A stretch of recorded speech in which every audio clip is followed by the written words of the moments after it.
अस्सलामुअलैकुम, my name is Maria Parveen and welcome to my YouTube channel.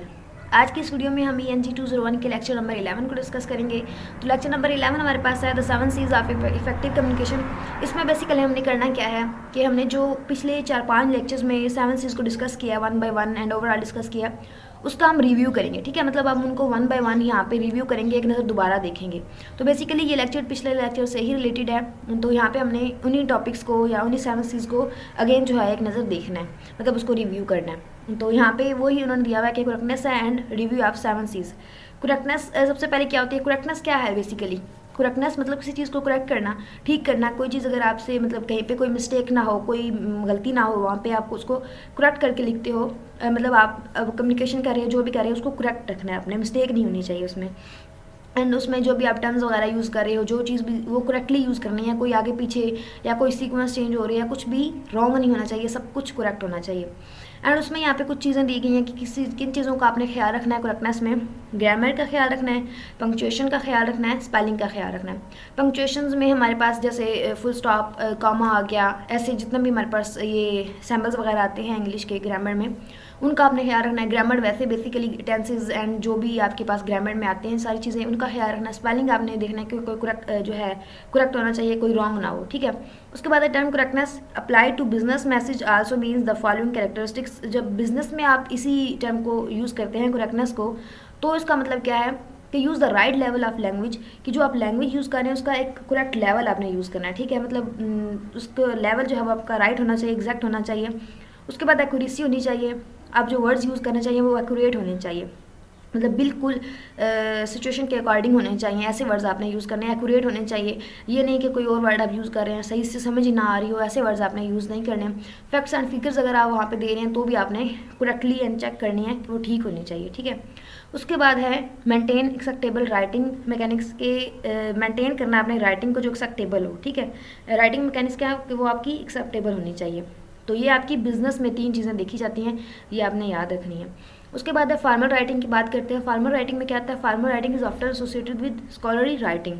मतलब आप यूँ कह सकते हैं कि इसमें रूल्स को फॉलो किया जाता है, मतलब याद रखने के लिए या एग्जैक्ट अगर आपको वर्ड समझ आ जाए कि फॉर्मल राइटिंग क्या होती है। बेसिकली थोड़ा आपको फॉर्मल रहना पड़ता है, रूल्स वगैरह को फॉलो करना है, मैनर्स के हिसाब से चलना है, तो उस चीज़ को फॉलो करते हैं। ठीक है, ये बेसिकली होते कहाँ हैं? ये स्कॉलरली आर्टिकल्स हो गए, टॉप लेवल गवर्नमेंट एग्रीमेंट्स अगर आप देखें तो उनमें जो है फॉर्मल राइटिंग की जाती है, मतलब टॉप लेवल गवर्नमेंट एग्रीमेंट्स वगैरह हो गए, तो उसमें ये सारी चीज़ें देखी जाती है। और ये क्या होती है वैसे, इसका मतलब फॉर्मल राइटिंग में कन्वेंशनल होती है। ठीक है, मतलब ये इतनी आसान नहीं होती, थोड़ी टफ सी होती है।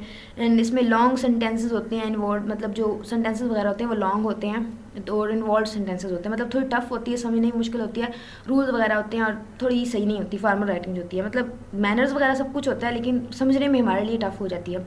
अब इनफॉर्मल की बात करें तो जैसे आप कोई मेल करते हैं, अब मेल में इतना ज़्यादा आपको रूल्स वगैरह ये सब कुछ फॉलो नहीं करना पड़ता, कोई मैनर्स ज़्यादा नहीं होता, आप बस अपने काम की बात करते हैं बिजनेस में। ठीक है, तो ये क्या है? इनफॉर्मल राइटिंग है। मेमोज वगैरह, ईमेल्स वगैरह ये किस में आती है? इनफॉर्मल में। इसमें ज़्यादा आपको बिजनेस राइटिंग जो है वो इनफॉर्मल में ही की जाती है। ठीक है, अब यहाँ पे देखिए पार्टिसिपेट, ये मोर फॉर्मल है। अब इनफॉर्मल में क्या आएगा? ज्वाइन आ जाएगा, पार्टिसिपेट वर्ड और ज्वाइन। इसी तरह यूटिलाइज, इधर सिंपल वर्ड यूज़ कर दिया गया है। मतलब देखिए यहाँ पे यूटिलाइज मीनिंग तो सेम बन रहा है, दोनों का इस्तेमाल करना या यूज़ करें या कुछ इस तरह का, लेकिन लेस फॉर्मल मतलब इनफॉर्मल में यूज़ वर्ड यूज़ किया गया, मतलब इस तरह देखा जाता है। अब उसके बाद नेक्स्ट हमारे पास क्या है यहाँ पे? नेक्स्ट हम देखते हैं कि नेक्स्ट हमारे पास क्या है यहाँ पे। अच्छा, next check accuracy of facts and figure. वही मैंने आपको बताया कि आपने वर्ड्स देखने हैं, एक्यूरेट होने चाहिए। आपका गोल क्या होना चाहिए कि आपने प्रिसाइज जो है वो यूज़ करने हैं, वर्ड्स वगैरह सब कुछ प्रिसाइज होना चाहिए। फैक्ट्स एंड फिगर भी सेम वही है कि आप जो भी फिगर्स वगैरह दे रहे हैं वो करेक्ट होनी चाहिए, एक्यूरेट होनी चाहिए, एंड जो भी आप कंटेंट दे रहे हैं उसके अकॉर्डिंग होनी चाहिए। ठीक है, अब वर्ड्स आपने ऐसे यूज़ करने हैं जिनमें आप कंफ्यूज ना हो रहे हो, मतलब वर्ड्स जैसे सिमिलर वर्ड्स होते हैं तो वहाँ पे आपने ध्यान रखना है, या सिमिलर वर्ड्स हैं या जिनके सिनोनिम सेम है तो उन वर्ड्स को आपने क्या करना है? आपने उनको जो है वो ध्यान रखना है कि उस किसी वर्ड की जगह कोई और वर्ड दूसरा वर्ड नहीं यूज़ करना। लाइक यहाँ पे देखें फर्दर, इधर भी फर्दर है। अब दोनों का मीनिंग डिफरेंट बन रहा है लेकिन क्या है, बोलने में भी सेम है और स्पेलिंग सिर्फ एक वर्ड की वजह से डिफरेंट बन रहा है।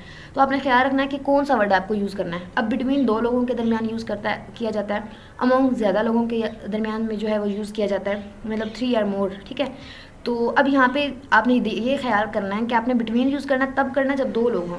अमंग करना जब ज़्यादा लोग हो, मतलब लफ्ज़ों का ख्याल रखना है, वर्ड्स की वजह से कन्फ्यूजन नहीं क्रिएट होनी चाहिए। तो इन चीज़ों का ख्याल रखा जाता है करेक्टनेस में। अब यहाँ तक सिर्फ एक ही टॉपिक था बेसिकली इसमें, बाकी तो वही रिवीजन दी गई है पिछले जो हमारे लेक्चर्स, जो हमने पिछले लेक्चर्स में टॉपिक्स डिस्कस किए हैं 7 C's के, completeness, conciseness, consideration, concreteness, clarity, courtesy and correctness. Correctness आज हमने डिस्कस किया, प्रीवियस लेक्चर में कर्टसी एंड क्लैरिटी डिस्कस किया था, उनसे पिछले लेक्चर जो है उनमें हमने बाकी टॉपिक्स किए थे। तो मैं फिर भी आपको यहाँ पे ओवरव्यू दे देती हूँ उसका। कंप्लीटनेस में क्या होता है बेसिकली, कंप्लीटनेस वर्ड से आप समझो स्टेटमेंट को।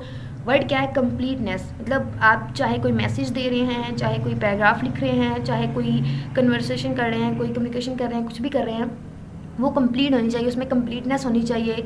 उसमें क्या होना चाहिए कि आप कुछ भी मतलब रीडर्स को भी समझ आना चाहिए, आ जाना चाहिए, लिसनर को भी हर चीज़ समझ आनी चाहिए, सब कुछ क्लियर होना चाहिए। फैक्ट्स दे रहे हैं तो भी क्लियर होने चाहिए, मतलब एक एक चीज़ जो है वो कंप्लीट होनी चाहिए, सॉरी कंप्लीट होनी चाहिए, ताकि रीडर्स के माइंड में जो क्वेश्चंस वगैरह आ रहे हैं, लिसनर के माइंड में जो क्वेश्चन वगैरह आ रहे हैं, वो सब जो है उनके आंसर्स वहाँ पे मौजूद हों, कंप्लीट हो, इन्फॉर्मेशन जो भी आप दे रहे हैं ना वो कंप्लीट होनी चाहिए। और उसके लिए आपको माइंड में क्या रखना चाहिए कि provide all necessary information, ask all questions, मतलब जो भी क्वेश्चन पूछे जाने चाहिए उनके आपने आंसर करने हैं। उसके बाद आपने कुछ एक्स्ट्रा इन्फॉर्मेशन देनी है व्हेन डिजायर्ड, जब ज़रूरत पड़े। तो आपने ये चीज़ें जो हैं कंप्लीटनेस के लिए ख्याल रखना है। उसके अलावा यही कि इस तरह के क्वेश्चन के हु, मतलब कौन है, क्या है, कहाँ है, ऐसा सवाल पूछे जाते हैं, तो इन सब के आपने जवाब देने हैं।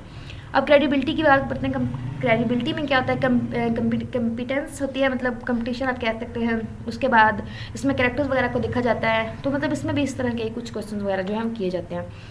और उसके बाद कंसाइड्रेशन में देखें तो इसमें क्या होता है कि आपने अपने मैसेज को जो है वो इस तरह प्रिपेयर करना है जैसे रिसीवर मतलब उस मैसेज को देखेगा, मतलब रिसीवर का माइंड समझें कि आपने अपने माइंड को ऐसे बनाना है जैसे रिसीवर का माइंड है, इस तरह आपने जज करना है अपने मतलब उस चीज़ को। एंड आपने इसमें क्या है, अपना गुस्से पे जो है वो काबू रखना है, कुछ मतलब हर बात जो है वो एक्यूरेट बोलनी है, कुछ रॉन्ग वर्डिंग नहीं यूज़ करनी, कोई गलत बात नहीं करनी बीच में, और जो भी बोलना है मतलब रियलिटी बेस पे करना है। कुछ ऐसा नहीं है कि आप खुद से छोड़े कोई बात बोल रहे हैं, तो ऐसा आपने कुछ भी नहीं करना, ठीक है। कंसिडरेशन में ये होता है कि आपने कैसे करना है कि जो रीडर होगा या जो रिसीवर होगा, नेक्स्ट पर्सन होगा, उसके अकॉर्डिंग आपने अपना मैसेज जो है वो प्रिपेयर करना है, या आपने जो भी कम्युनिकेशन करनी है, जो बात करनी है, उसके अकॉर्डिंग करनी है। उसके अलावा यहाँ पे हमने ऑन का पढ़ा था कि आपने जो है यहाँ पे focus on you instead of I and we की बजाय आपने यू को यूज़ करना है। एंड ये भी बहुत ज़्यादा इंपॉर्टेंट है, ये आपके MCQs में भी आया था, जो फर्स्ट क्विज था उसमें भी। उसके बाद कंक्रीटनेस की बात करेंगे। कंक्रीटनेस में क्या होता है कि आप अक्सर जो है मिसअंडरस्टैंडिंग हो जाती है वर्ड्स की, तो उसमें क्या होता है समझ नहीं आ रही होती है एक्चुअली कि इस वर्ड का मतलब क्या है। तो आपने क्या करना है, जब आपने कम्युनिकेट करना है तो आपने एक्यूरेट वर्ड्स को यूज़ करना, डायरेक्ट वर्ड्स को यूज़ करना है, और आपने क्या करना है, स्पेसिफिक एंड डेफिनेट वर्ड्स होने चाहिए। मतलब ऐसा नहीं होना चाहिए कि मिसअंडरस्टैंडिंग हो रही हो, कुछ समझ ना आ रहा हो, तो ऐसे वर्ड से आपने बचना है। एंड कंक्रीटनेस में यही चीज़ देखी जाती है कि आप स्पेसिफिक एंड जो एक्चुअल में आप जो कहना चाह रहे हैं सिर्फ उसी बात को बयान करें, ऐसा ना हो कि मिसअंडरस्टैंडिंग हो जाए वर्ड्स की और समझ ना आए एक्चुअल में कि बात क्या की जा रही है। तो कंक्रीटनेस में ये देखा जाता है। उसके बाद नेक्स्ट हमने क्या डिस्कस किया था, क्लैरिटी को हमने प्रीवियस लेक्चर में डिस्कस किया था। इसमें भी बेसिकली क्लैरिटी में देखा जाता है कि इसमें भी तकरीबन सेम का बेसिकली पर्पस सेम ही है सबका चीज़ का, कि आपने देखना है कि आपका मैसेज जो है वो एग्जैक्ट जैसे आप कन्वे करना चाह रहे हैं वैसे ही होना चाहिए, एग्जैक्ट उसके मीनिंग वगैरह सब कुछ समझ आने चाहिए। तो क्लैरिटी में भी वही होता है कि आपने मीनिंग जो है वो एक्यूरेटली जो है देना है, कि आप जो भी मैसेज दे रहे हैं उसका मीनिंग करेक्ट होना चाहिए और एक्यूरेट होना चाहिए, ताकि रीडर्स को उसकी आसानी से समझ आ जाए। बाकी ये सब हमने प्रीवियस लेक्चर में डिस्कस कर लिया था। कर्टेसी का भी हमने प्रीवियस लेक्चर में डिस्कस कर लिया था, किसमें भी थोड़ी रिस्पेक्ट का बहुत ज़्यादा ख्याल नहीं रखा जाता, लेकिन कुछ ना कुछ रखा जाता है एंड जो है वो थॉटफुल रखा जाता है, ठीक है। उसके बाद यहाँ तक ही था आपका लेक्चर। आई होप कि आपको समझ आ गया होगा। मजीद कोई भी क्वेश्चन हो तो आप कमेंट सेक्शन में पूछ सकते हैं। एंड वीडियो अच्छी लगी हो तो प्लीज़ लाइक कीजिएगा, फ्रेंड्स से शेयर कीजिएगा, और चैनल पर न्यू है तो चैनल को सब्सक्राइब कीजिएगा। Thank you so much for watching my video. अल्लाह हाफिज़।